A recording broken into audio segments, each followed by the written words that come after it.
யூதாச குறித்து ஆண்டவர் பேசும்போது என்ன சொல்றாரு? உங்களிலும் ஒருவன் பிசாசா இருக்கிறான். Apostle Judas was Satan. கருமையான தேவ பிள்ளைகளே, கர்த்தருடைய ஆவியானவர் தெளிவா பேசுறாரு.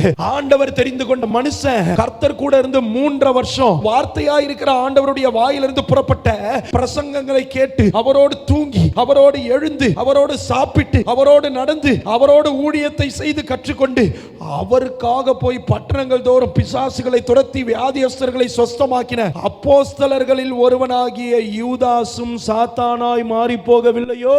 ஊழியங்கள் எல்லாம் ஊழியமா? கிறிஸ்தவர்கள் எல்லாரும் கிறிஸ்தவர்களா? ஊழியர்கள் என்னை போல ஊழியர்கள் எல்லாரும் ஊழியர்களா? அப்போஸ்தலனாகிய யூதாஸ் ஆண்டவருக்கு விரோதமான சாத்தானாய் மாறி போனதும் இந்த வேத புத்தகம் சாட்சியிடுது. நீங்க சாத்தானாய் இருக்கிறதோ இல்ல கர்த்தருடைய தூதுவனாய் இருக்கிறதோ, நீங்களும் நானும் கேட்கிற செய்திகள்ல மட்டும் இல்ல, அதை கடைபிடித்து வாழுகிற வாழ்க்கையில இருக்குதுன்றதை என்னைக்குமே மறந்துடாதீங்க. கிரிய சாத்தானா இருக்குதா இல்ல சபைக்குள்ள தூதனை போல இருக்கா?